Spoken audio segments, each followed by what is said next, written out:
एक होती है कृपा, एक होती है हरि कृपा, एक होती है अति हरि कृपा। 3 कृपाओं का स्वरूप है।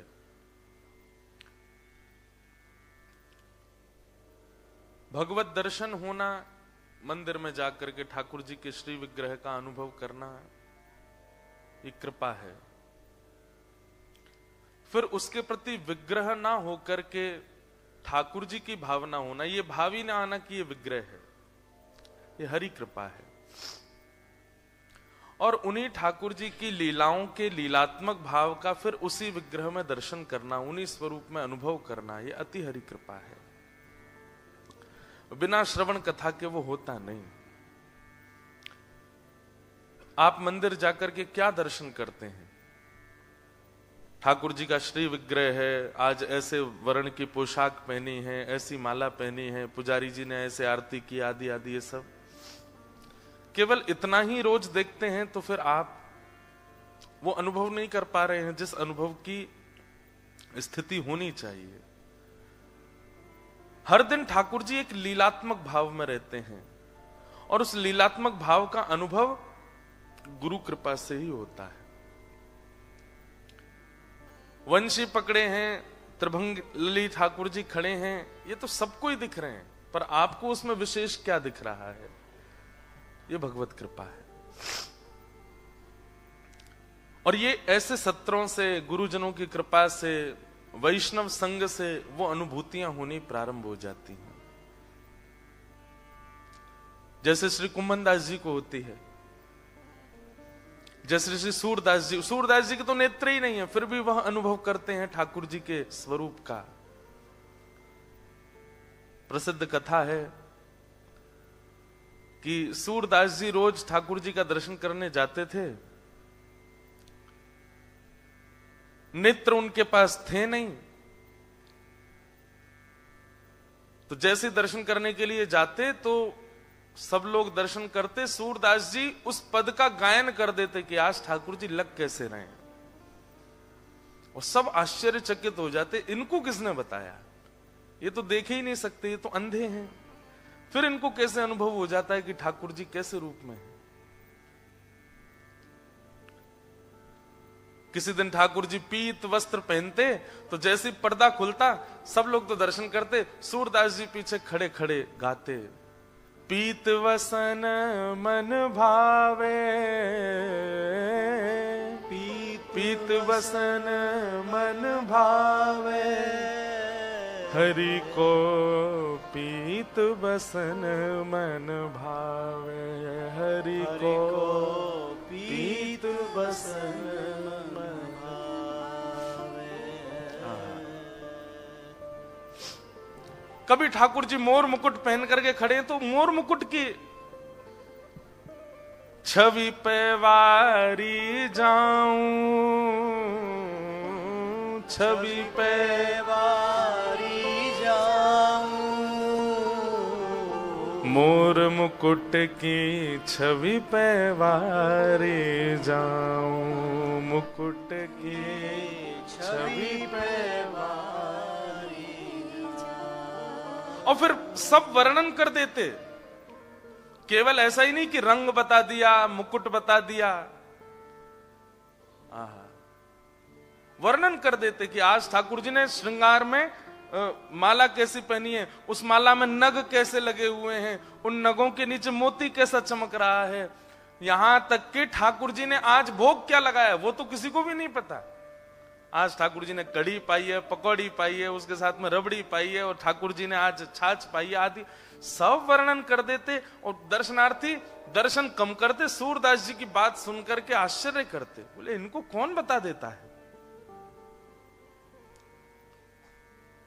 एक दिन पुजारियों ने विचार किया, बोले रोज आकर के गा देते हैं, आज नीले वस्त्र हैं, आज पीले वस्त्र हैं, आज श्वेत वस्त्र हैं, आज ठाकुर जी ऐसे हैं, आज ठाकुर जी ऐसे हैं। मॉनिटर से ये हटवा दो, तबला और बेंजो।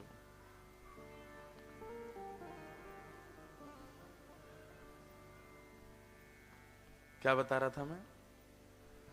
हाँ, रोज वर्णन कर देते कि वस्त्र कैसे हैं। एक दिन पुजारियों ने मन में विचार किया, बोल आज हम ठाकुर जी को वस्त्र ही नहीं पहनाएंगे, आज इनको निर्वस्त्र ही खड़ा कर देते हैं, फिर देखते हैं सूरदास क्या गाएगा। ये जरूर तुक्का मारते हैं आकर के, ये पहले ही सोच के आते हैं कि आज ऐसा गाऊंगा, और उस दिन ठाकुर जी वैसे ही होते हैं। आज सूरदास जी जैसे ही आए, सब लोग परीक्षात्मक भाव से खड़े थे, बोले आज सूरदास जी की परीक्षा होगी, आज देखते हैं क्या गाएंगे। सबको बता दिया था, बोले आज ठाकुर जी ने वस्त्र नहीं पहने, इसलिए जैसे दर्शन खुले तो कोई हल्ला मत कर देना, सूरदास जी की परीक्षा होगी आज। जैसे ही कपाट खुले, आहा, ठाकुर जी ने केवल एक कॉपीन पहनी थी नीचे बस, और कुछ नहीं पहना है, बिल्कुल निर्वस्त्र है ऊपर से नीचे तक। सब लोगों ने प्रणाम करके, सबको तो पता ही था कि आज ये परीक्षा हो रही है, सबने कहा सूरदास जी आज सुनाओ भाव, कैसे लग रहे हैं ठाकुर जी। सूरदास जी के नेत्रों में अश्रु आ गए, बोले आज तो बहुत ही प्यारे लग रहे हैं। बोले कैसे लग रहे हैं? बोले मैं कहाँ बताऊं आज कैसे लग रहे हैं, इतने सुंदर लग रहे हैं आज तो। बोले वो तो पता है सुंदर लग रहे हैं, रोज ही लगे, आज कैसे लग रहे हैं?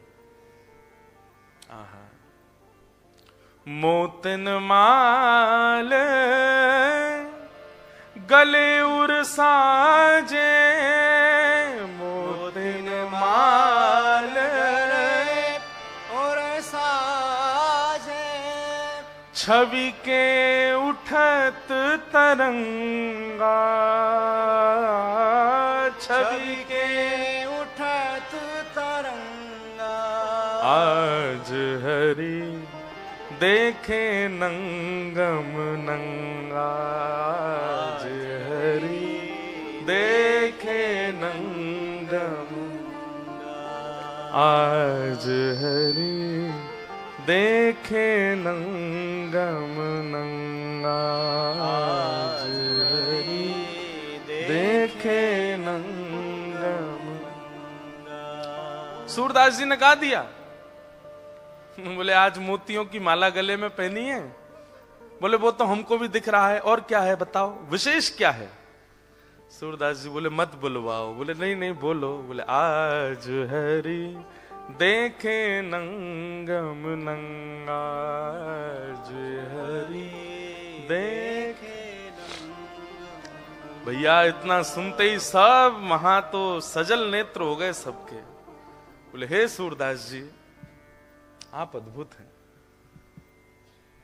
आज तो भैया हमारी कड़ी परीक्षा है रही है। माइक हम यहाँ पैर में दबानो पड़ रहा, नहीं छोड़ दें तो ये गिर जाए नीचे, ऊपर से यहाँ ऐसे थोड़ी आपकी परीक्षा होती है, हम सबकी परीक्षा, हमारी तो सबसे ज्यादा होती है।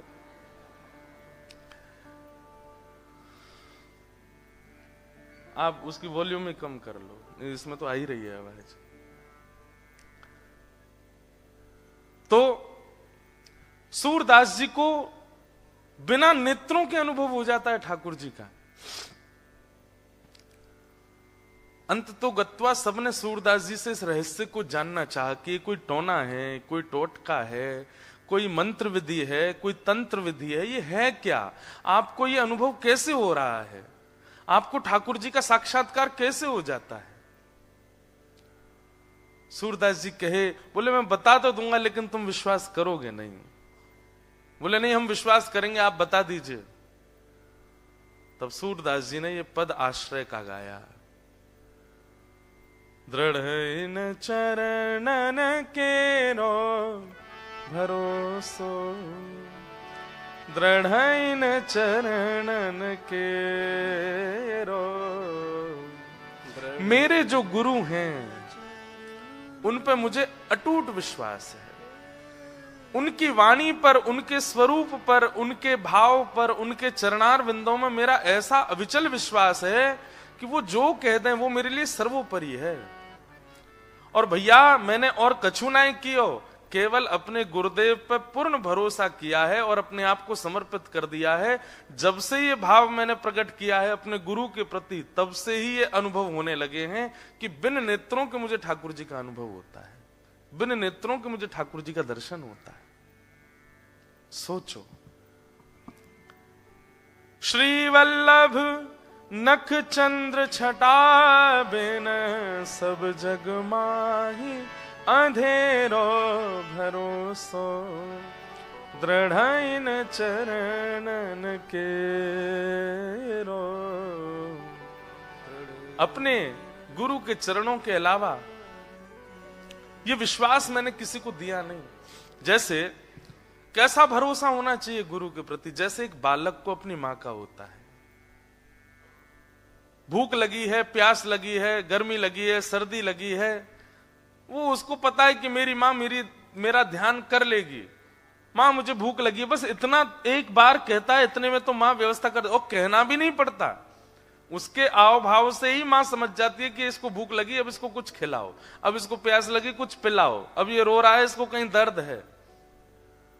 बालक को पूर्ण भरोसा हो जाता है अपनी मां पर कि ये मेरा ध्यान रखेंगी, सोना खाना पीना सब जगह ये मेरे साथ हैं, मुझे इन पे पूर्ण भरोसा है, पूर्ण विश्वास है। ठीक वैसा ही विश्वास गुरु के प्रति हो जाए। बंधुओं, आपके अगर गुरु हैं तो अच्छी बात, अगर गुरु नहीं अभी तक बनाए तो कृष्णम वंदे जगत गुरुम, सबके गुरु ठाकुर जी हैं, ठाकुर जी कोई गुरु मानो और उन पे फिर पूर्ण विश्वास कर लो, पूर्ण भरोसा। एक व्यक्ति कथा सुन रहा था, कथा में सुनकर के ऐसा प्रेम जगा, तानपुरा तो नहीं दे दो, ऐसा प्रेम उसके चित्त में जगा, तुरंत वृंदावन पहुंच गया। और वृंदावन जाकर के केवल एक ही रट लगी है उसकी कि मुझे श्याम सुंदर से मिलना है, मुझे ठाकुर जी से मिलना है, मुझे प्रियतम से मिलना है, मुझे ठाकुर जी का साक्षात्कार करना है। अब जिससे भी मिलता है उससे जाके यही कहता है कि मुझे ठाकुर जी से मिला दो, मुझे श्याम सुंदर से मिला दो, मुझे राधा रमण जी के प्रत्यक्ष दर्शन करा दो। अब सब लोग बोले यही मंदिर में मिल जाएंगे, अंदर चले जाओ मिल जाएंगे, कोई कहे तुम परिक्रमा कर दो वृंदावन की, मिल जाएंगे, कोई कहे तुम जमुना जी स्नान कर लो, मिल जाएंगे। लेकिन तभी उसको एक ठग मिला। कौन मिला? कौन मिला? ठग। ठग कौन होता है? फ्रॉड।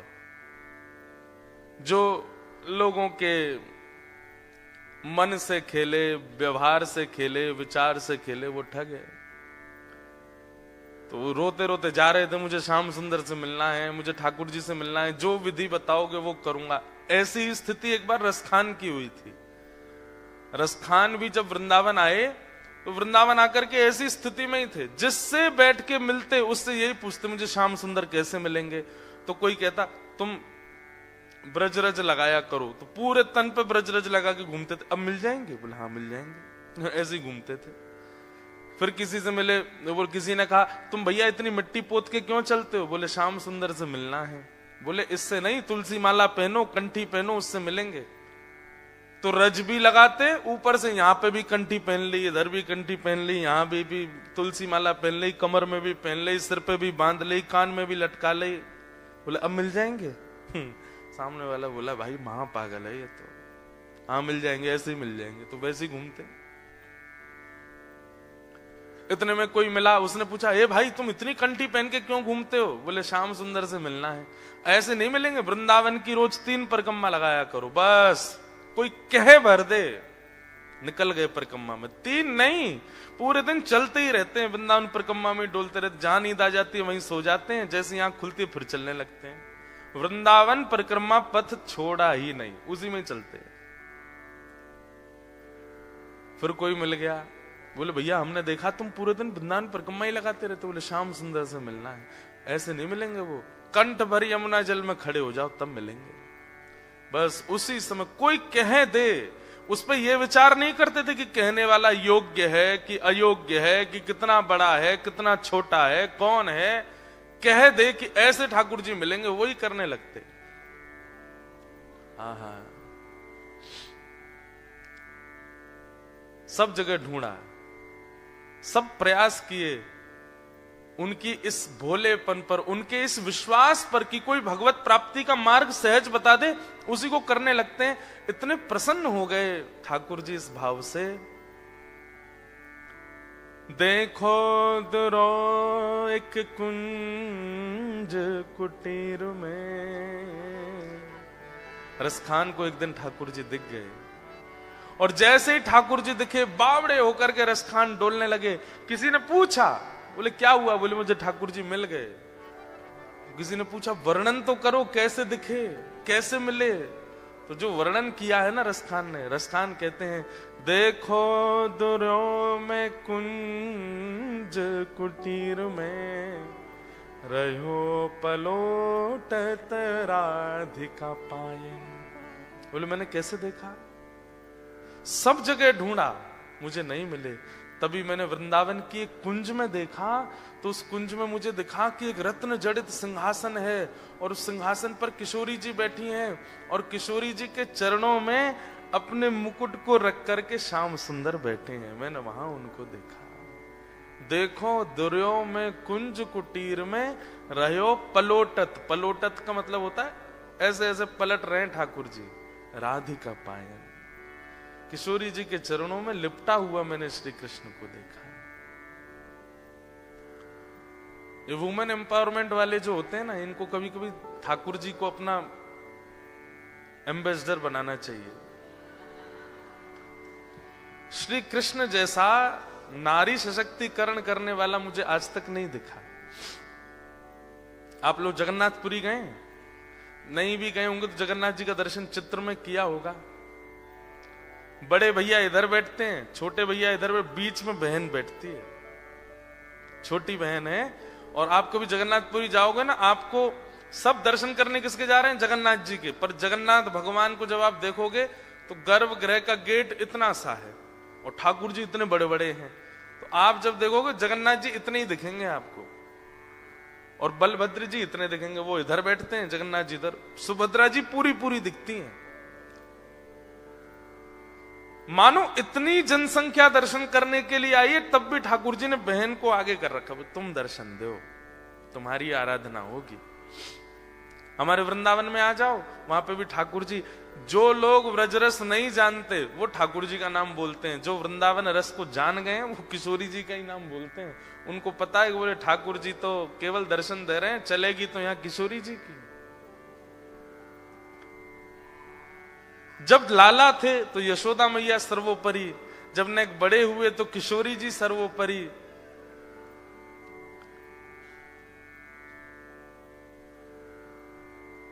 एक कन्या का, नारी का, मां का सम्मान कैसे होना चाहिए, श्री कृष्ण से सीखिए आप, उनसे जानिए। वही कहते हैं यत्र नार्यस्तु पूज्यन्ते रमन्ते तत्र देवता। जहां नारी का सम्मान नहीं होती, ठाकुर जी कहते हैं मैं वहां जाता ही नहीं हूं, मेरा वहां उपस्थितिकरण ही नहीं होता। इतना ठाकुर जी सम्मान करते हैं। तो रसखान कहते हैं कि मैंने किशोरी जी के चरणों में लोटा हुआ श्री कृष्ण को देखा, लेटे हुए श्री कृष्ण को देखा, चरणों में लेटे हुए हैं। श्री जयदेव महाप्रभु गीत गोविंद की रचना कर रहे थे, तो एक पद लिखते लिखते उनके मन में जो भाव आता था वो लिखते थे। तभी उनके मन में यही भाव आया कि ठाकुर जी किशोरी जी के चरणों में सिर रख करके प्रणाम कर रहे हैं। लेकिन लिखने में वो विचार करने लगे, ये भाव लिखूंगा कहीं अनुचित तो नहीं लगेगा। इधर देखो सब लोग सुनो, मन में जो भाव आता लिख देते। अब तभी मन में भाव आया कि ठाकुर जी किशोरी जी के चरणों में प्रणाम कर रहे हैं, तो मन में भाव आया, अब लिखते लिखते रुक गए जयदेव, कैसे लिखूं, कहीं ऐसा ना हो कि मेरी बात अनुचित हो जाए।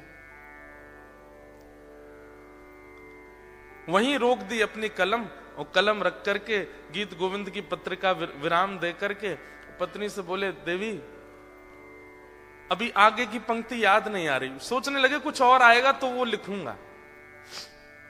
पर जयदेव महाप्रभु के चित्त में उनकी भावना थोड़ी आती थी, वो तो ठाकुर जी भावना करते हैं, वही वो लिखते थे।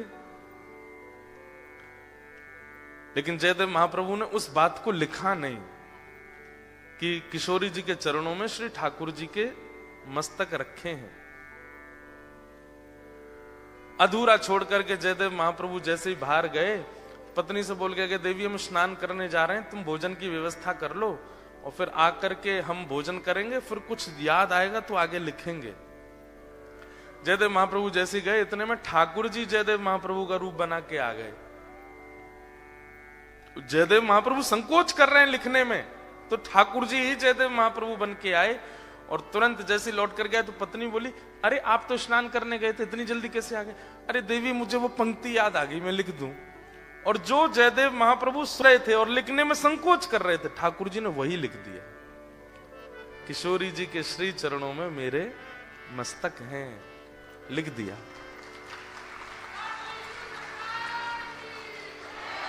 जैसे ही ये लिखा भाव लिखने के बाद ठाकुर जी बोले, अब इतने सही पूर्ति थोड़ी, इतनी दूर चल के आए, भोजन पानी करके जाएंगे। देवी भोजन लगा लिया तुमने? तो जयदेव महाप्रभु पत्नी बोली, आप स्नान नहीं करेंगे? बोले, आज बिना स्नान किए पाएंगे, लाओ। वाह, आज सारे नियम तोड़ देंगे। बोले, आज मैं बहुत प्रसन्न हूं, ऐसी पंक्ति लिखी है मैंने, मेरे को मन हो रहा है कि आज मैं बिना स्नान के प्रसाद पाऊं। पत्नी बोली, जैसी आज्ञा, पति के आगे थोड़ी बोलना चाहिए। लीजिए, लगा करके प्रसाद दिया। जयदेव महाप्रभु के रूप में ठाकुर जी ने खूब प्रेम से पाया। उनकी पत्नी का नियम था कि पति की थाली में ही पाती हैं पत्नियां, उनका थोड़ा उच्छिष्ट हो या साथ में बैठ के पा लेती हैं या उसके बाद पाती हैं, पति की थाली में ही पा लेती हैं। तो उनकी पत्नी का नियम था, वो जयदेव महाप्रभु के बाद उसी थाली में पाती थी। थाली लेकर के वो अपना पाने बैठ गई। जयदेव महाप्रभु, अब हम जा रहे हैं नहाने के लिए, हाँ तुम पालो। ठाकुर जी जैसे गए, इतने में असली जयदेव महाप्रभु आए। जैसे ही घर में आए, देखा पत्नी प्रसाद पा रही। देवी आज इतनी भूख लगी कि हमसे पहले ही पा लिया। पत्नी बोली, वाह, अभी तो आप पाके गए हो। बोले, मैं कब पाके गया? मैं तो बोल के गया था कि प्रसाद की तैयारी कर लो। अरे कितनी जल्दी भूल गए? अभी आप आए लौट करके, बोले पंक्ति याद आ गई है, आपने पुस्तक उठा के पंक्ति लिखी, उसके बाद बोले प्रसाद पवा दो। मैंने बोला भी कि बिना नहाए पाओगे? बोले, हाँ आज बहुत प्रसन्न हूं। पाके चले गए स्नान करने और अब कह रहे हो ये सब क्या? जयदेव महाप्रभु बोले, पंक्ति लिखी?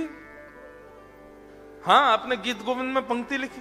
दौड़ करके महाप्रभु, जैसे ही जयदेव महाप्रभु ने पंक्ति, जो उनके मन में आ रहा था, जो वो लिखने में घबरा रहे थे, वही पंक्ति वहां लिखी हुई थी, जो कि स्वयं श्री जगन्नाथ भगवान लिख करके गए। देवी के पास गए, बोले, देवी थाली कहाँ है? बोले, ये रे। बोले, इसमें से मुझे पाने दो, जल्दी पाने दो। और बोली, मैं अपना झूठा नहीं पवाऊंगी आपको। अरे तू छोड़, तेरा झूठा नहीं है ये।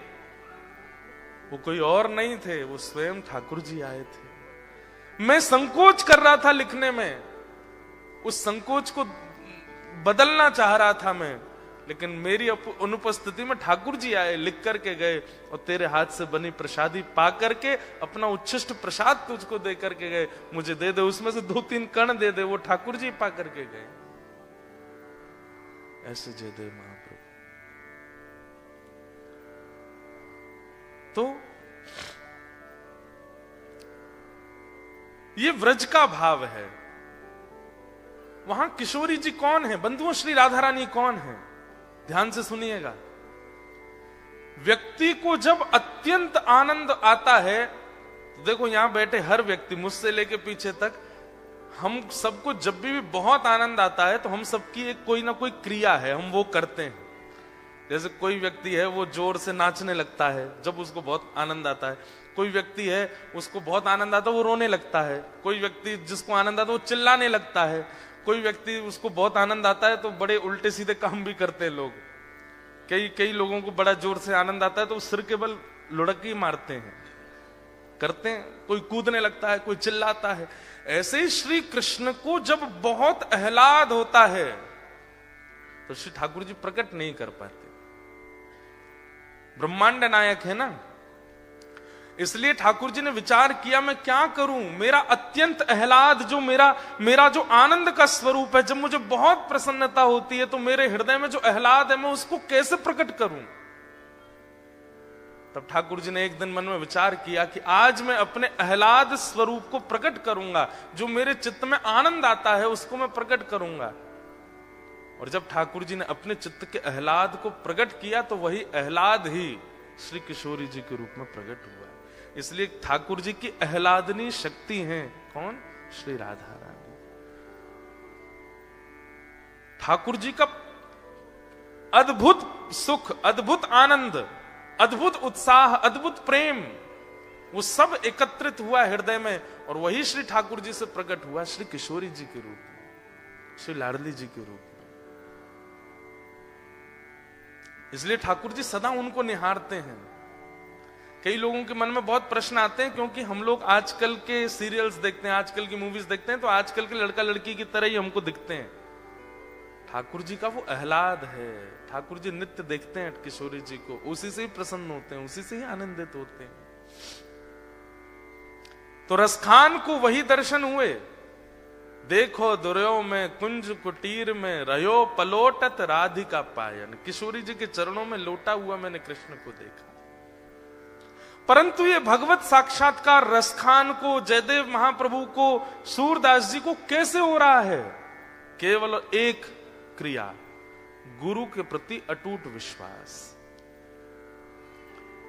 हमारे गुरु चाहे जैसे ही हैं, पर हमारे गुरुदेव अगर आज्ञा कर दें, उनकी वाणी अगर सुन लें, उनके प्रवचन सुन लें, उनकी बात जो है हमारे चित्त में घर के बैठ जाए, उस पर फिर दोबारा संशय ना हो, बस ये बिना संशय की बुद्धि जो गुरु के प्रति है, यही भगवत दर्शन कराती है। तो एक व्यक्ति को ठग मिला, वही बता रहे थे ना, वो सबसे पूछे मुझे ठाकुर जी कैसे मिलेंगे, तो इतने में ही सब बोलते मंदिर में चले जाओ, कोई कहता परिक्रमा लगा आओ, कोई कहता ये कर लो, लेकिन नहीं मिले ठाकुर जी। तो रोता रोता एक गली में पहुंचा, तो वहां से एक ठग आ रहा था, उससे पूछने कि मुझे ठाकुर जी कैसे मिलेंगे।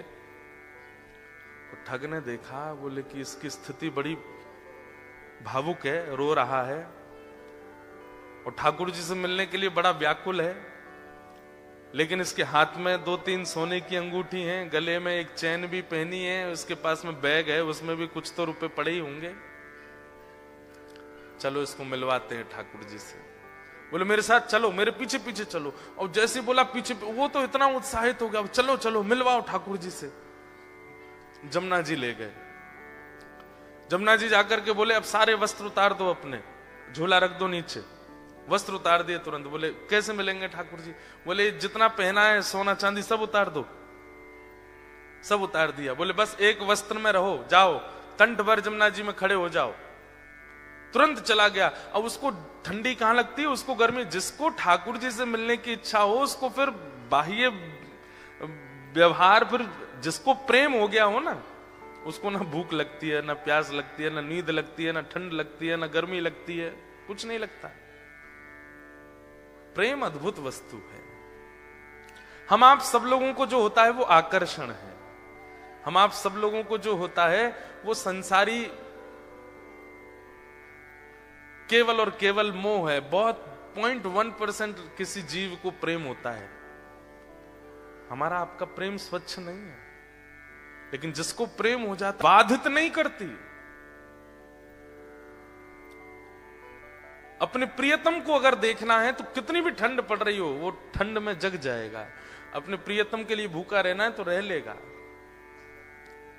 चला गया, यमुना जी में खड़ा हो गया कंठ भर जल में, और बोले नेत्र बंद कर लो।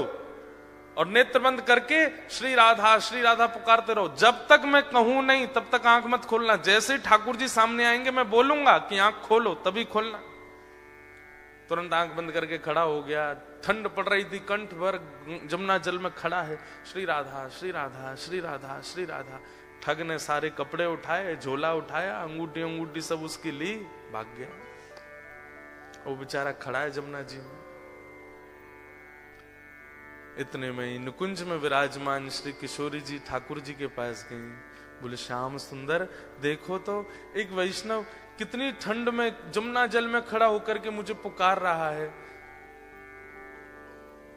ठाकुर जी बोले तो क्या इसको दर्शन देना है? ठाकुर जी बोले इसने कोई ऐसा पुण्य तो किया नहीं है, ऐसे कोई इसके भजन साधन तो है नहीं, इसको दर्शन। बोले कि आप वो करिए जो हम कह रही हैं, बस इसको दर्शन दे के आओ। देखो कितना बेचारा परेशान हो रहा है। ठाकुर जी बोले ठीक है जाता हूं। इतने में ठाकुर जी प्रकट हो गए और त्रिभंग ललित स्वरूप धारण करके जैसे ठाकुर जी प्रकट हुए, वंशी नाद करने लगे। वेणु की ध्वनि जैसी उसके कानों में पड़ी, तो वो जोर से बोला श्री राधा श्री राधा। अरे भैया ये वंशी कौन बजा रहा है? श्री राधा श्री राधा श्री राधा। ये चंदन की सुगंधी कहां से आ रही है? श्री राधा श्री राधा। ये अद्भुत तेज जैसा मेरे मुंह पे क्यों पड़ रहा है? अरे भैया ये कौन है सामने? ठाकुर जी बोले जिसको तुम ध्यान कर रहे हो, जिससे तुम मिलना चाहते हो। अरे सब जगह जा जाके कहते हो श्याम सुंदर से मिला दो, हम तुम्हारे सामने खड़े हैं, चलो नेत्र खोलो। वो बोला आपके बगल में मेरे गुरुजी खड़े हैं, उनसे बुलवाओ, वो अगर बोलेंगे नेत्र खोलो तो ही खोलूंगा।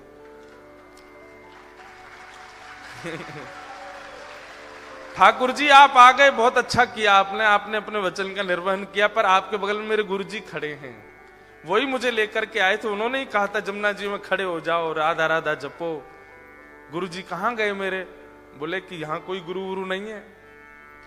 अरे मेरे गुरुजी वहीं होंगे, वही मुझे गली में मिले थे, वही मुझे लेकर के आए थे। ठाकुर जी बोले वो कोई गुरु नहीं है, ठग है, एक नंबर का ठग। तो वो जो खड़ा था जमुना जी में बोला सुनो मुझे पता है आप ठाकुर जी नहीं हो। क्यों? मेरे गुरु की निंदा कर रहे हो? चले जाओ यहां से, आप ठाकुर जी नहीं हो सकते। जिन गुरु जी ने आपसे मिलवाया या आपको मेरे सामने भेजा भी उन्हीं गुरु की निंदा कर रहे हो, मुझे आपको नहीं देखना। ठाकुर जी बोले बड़ा पागल है, हमको क्या जम जा सर्दी में। ठाकुर जी वापस आ गए। श्री जी बोली दिया है दर्शन? अरे श्री जी कैसे पागलों के पास भेज देती हो आप? मैं 20 मिनट से वहां खड़ा था, उसको बोल रहा था नेत्र खोल करके दर्शन कर ले, मेरे यूं कह रहा बगल में गुरुजी होंगे उनसे किब्बाओ। उसका गुरु वो ठग है, एक नंबर का चोरी करता है, ब्रजवासियों की चोरी करता है। उसको तो किसी दिन बताऊंगा मैं, उसको गुरु माने बैठा है। इनको इतनी बुद्धि नहीं किसको गुरु बनाना चाहिए, किसको मानना चाहिए, उसकी बात मान के बैठा है। श्री जी बोली या तो उसको दर्शन दे के आओ, नहीं तो हम नाराज हो जाएंगे। उसको दर्शन दो। बोले अरे वो गुरु की आज्ञा मानेगा। बोले तो गुरु को खोजो, पहले गुरु से बुलवाओ कि आंख खोल, दर्शन दे के आओ। ठाकुर जी बोले हे श्यामा जो आप कितनी भोली हो, कितनी सीधी हो। बताओ उस ठग ने जीवन में कुछ अच्छा नहीं किया, उसको मेरे दर्शन करवा दो। ठाकुर श्री जी बोली आप ये विचार क्यों करते हो कि किसी के पास योग्यता होगी तो ही दर्शन दोगे? अयोग्यों को दर्शन नहीं दे सकते। हमारे ब्रज में एक कथा बताते हैं कि जन्माष्टमी पहले आती है राधाष्टमी से। तो जन्माष्टमी पर एक होड़ होती है हमारे ब्रज में कि जन्माष्टमी बड़ी होगी कि राधाष्टमी बड़ी होगी, किसमें ज्यादा धूम मचेगी, इसकी होड़ होती है बड़ी। और ये होड़ आज से नहीं चल रही है, ये हमेशा से है। तो जब ठाकुर जी और श्री जी धराधाम पे लीला कर रहे थे तब की एक ऐसी लीला है कि सारे ग्वाल बाल जो हैं ये प्रतिस्पर्धा में तैयारियां करते हैं कि अरे ललिता आवेगी, विशाखा आवेगी, चंपकलता आवेगी, इंदुलेखा आवेगी, सबरी आकर के देखेंगी और जैसे ही लाला की वैभव को दर्शन करेंगी आंख खुली रह जाएंगी उनकी। और ये सब भी जब जाती हैं ना ठाकुर जी के जन्माष्टमी उत्सव में तो जाकर के देखती हैं इनने जैसो कियो या से 21 करनी है राधाष्टमी की तैयारी। तो अब की बार मधुमंगल श्रीदामा तन सुखा मन सुखा धन सुखा बोले लाला अब की बार कछु ऐसो करें कि हमारो लाला दानवीर दिखाई दे, हमारे लाला खूब दानी है ऐसा अनुभव हो। तो ठाकुर जी बोले कहा करेंगे? बोले लाला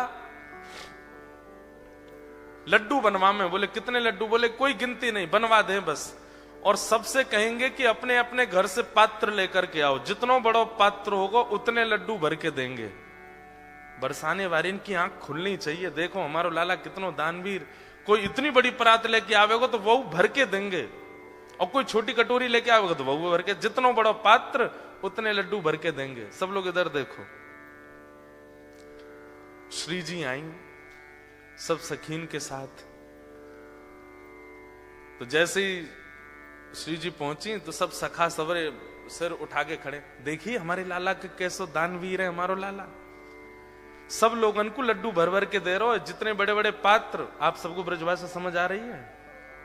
आ रही है? बोले हमारो लाला देखो आपने, जितने बड़े बड़े पात्र सब लेकर के आ रहे हैं, सबन को भर भर के दे रो है।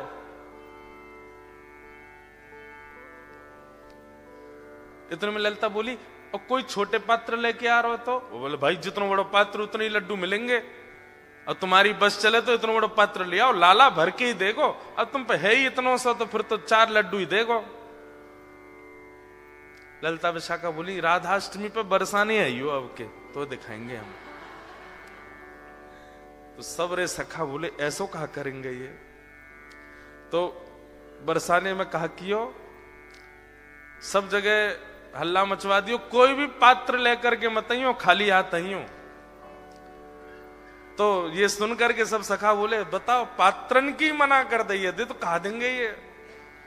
सब खाली हाथ जा रहे, तो कहा देखो कि मुख्य द्वार पे ललिता विशाखा खड़ी हैं, और जितने लोग आ रहे हैं सबन को बड़े बड़े पात्र पकड़ा रही हैं, कोई भी छोटा पात्र नहीं, सबन को बड़े बड़े पात्र दे रही हैं। अब जाओ श्री जी के पास, और श्री जी वह पात्र को भर भर के दे रही हैं। जैसे ही मधुमंगल श्रीदामा सबरे पहुंचे, अरे तुम्हारो लाला तो बड़ो पात्र होगो तो ज्यादा देगो, छोटो होगो तो कम देगो, हमारी श्री जी तो पात्र भी खुद देती हैं, और फिर वह भर के और दे में, ये हमारी लाडली जी हैं, ये हमारी किशोरी जी हैं। इतनो सो मोह रह गयो ग्वाल बालन को। लाला तू एक काम कर, बोले कहा तू अपनो जन्मदिन बाद में कर, हम कछु भी करें ये बात 21 ही कर ला में, तो 1 महीना बाद आता है श्री जी का जन्मदिन। ठाकुर जी बोले अब मैं का दोबारा जन्म लेके आऊं 1 महीना बाद? बोले कहां बता मैं कितनों कछु कर ले हो, हम तो 21 ही नहीं कर आवे हर बार। तो हमारी श्री जी कैसी? अब इसके आध्यात्मिक अर्थ क्या है कि हमारे ठाकुर जी तो ऐसे भैया तुम्हारी पात्रता जितनी है उतनी कृपा करेंगे, पर हमारी श्री जी कैसी हैं? बोले पात्र भी स्वयं बनाती हैं और फिर कृपा भी करती हैं। ऐसे हमारी लाडली जी, ऐसे हमारी किशोरी जी। तो श्री राधा रानी बोली जाओ पहले उस ठग को खोजो और उसको लेकर के जमुना जी पर जाओ, बातें किब्बाओ कि लाला आंख खोल, और ये जब आंख खोले तो यहां दर्शन दे के फिर आओ। ठाकुर जी बोले जा रहा हूं। ठाकुर जी गए, अब ठग को खोज रहे हैं वृंदावन में कहां है। इतने में वो कहीं मिल गया, तो ठाकुर जी जैसे ही पहुंचे आंख पे हाथ धरे, अरे भैया इतनी जोर से रोशनी आ रही है, कौन आयो? इतने में श्री राधा रमन लाल प्रकट हो गए उसके सामने। ठग बोलो आप? बोले मैं नंदन नंदन ब्रजोर चंदन। अरे आप मुझको प्रत्यक्ष दर्शन दे रहे, मैं छू के देख लूं? बोले तेरी पात्रता तो ना, लेकिन छू ले। तो छू के देखे, चरण पकड़े, अरे वाह जय हो, बलैया लेवे ठाकुर जी की खूब रोवे। बोले जय जय एक बात कहूं? बोले कहा आज तक मैं यूं ही सोचो करता हूं कि मैंने जीवन में इतने गलत काम किए हैं, इतने गलत काम किए हैं, इतने गलत काम किए कि कभी गंगा जमुना भी मुंह को स्वीकार नहीं करेंगी, लेकिन आज मेरे मन में आई कि मैंने अच्छे काम तो किए जो आप मुंह को मिल रहे हो। ठाकुर जी बोले दारी के तने कछु अच्छो कियो ना है, वो तो श्री जी की तो पे कृपा है गई है। बोले जय जय कैसे कष्ट दे रहे हो बताओ? बोले चल मेरे संग, वो एक खड़ो करके आयो तू जमुना जी में, वो कंठ पर गंगा जल जमुना जी में खड़ो मेरे दर्शन को, बातें जाके बोल कि आंख खोल के दर्शन कर, ये किब्बा भी आयो तो ते। अच्छा जय जय वहां जानो है क्या जमुना जी? बोले हाँ। बोले एक काम कर दो। बोले कहा मेरी पत्नी सोरी बहू को दर्शन दे दो। ठाकुर जी बोले तू चल रहा हो कि नहीं चल रहा? बोले जय जय देख लो, बहू का दर्शन नहीं दोगे तो मैं नहीं जाऊंगा। अब ठाकुर जी को लगे बाय दर्शन नहीं दिए तो श्री जी वहां उल्टो डांटेंगी, सब पूरे परिवार को झड़ा दर्शन करा दिए वाने ठाकुर जी के, और अंत में सबरे अपनी बात मनवा के काम मनवा करके तब बोलो अब चलो। ठाकुर जी बोले जल्दी चल। बोले तू एक बार बाकी आंख खुलो अब तो फिर मैं बताऊंगा। जैसे ही पहुंचे ठिठर रहा है, मुख नीला पड़ गया ठंड के कारण, लेकिन आंख नहीं खोली उसने। ठाकुर जी बोले ए देख तेरे सामने फिरते आ गया हूं मैं। बोले आप आ गए, लेकिन पहले मेरे गुरु जी से किब्बाओ कि आंख खोलो। बोले चल इसको बोल, आंख खोलने के लिए बोल। अरे भैया तेरे सामने साक्षात जगत नियंता जगदाधार साक्षात ठाकुर जी खड़े हैं, तू जल्दी नेत्र खोल के दर्शन कर ले। जैसे ही उसने नेत्र खोले, श्याम सुंदर खड़े हैं, मधुर वेणु बजा रहे हैं, त्रिभंग लली हैं, मोर मुकुट पहना है, सुबह से श्रृंगार करके डोल रहे ठाकुर जी मेरे दर्शन करेगो। उसने कही जय जय, मैं आपको प्रणाम कर लूं। बोले जल्दी आप प्रणाम करो। बोले गुरु जी से बाओ पहले। बोले इसको बोल मुझे प्रणाम करे। बोले आओ भैया प्रणाम करो। बाहर आकर के उसने प्रणाम किए, फिर गुरुदेव को प्रणाम। ठाकुर जी उस पर इतने रिझ गए, बोले ये गुरु नहीं है, ये महाठग है, ये महाचोर है। लेकिन इसने ये बोल दिया था कि मैं ठाकुर जी से मिलवाऊंगा, तो तेरे में इतना विश्वास आ गया कि इसकी बात को तू पत्थर की लकीर मान के चल रहा है। मैं तो ते बहुत प्रसन्न हूं। और ठाकुर जी ने उसको हृदय से लगाया तो दूर खड़ा ठग रो रहा था। बोले जय जय, आप इसको इतना प्रेम क्यों करो? बोले है ही इतना प्रिय। बोले बनाया तो मैंने ना, प्रेमी तो मैंने बनाया, मुझे भी हृदय से लगा लो। ठाकुर जी तू भी आ, और पकड़ करके दोनों को हृदय से लगाया और दोनों को निकुंज लीला में लेकर के गए, और वहां श्री जी ने फिर कृपा करी।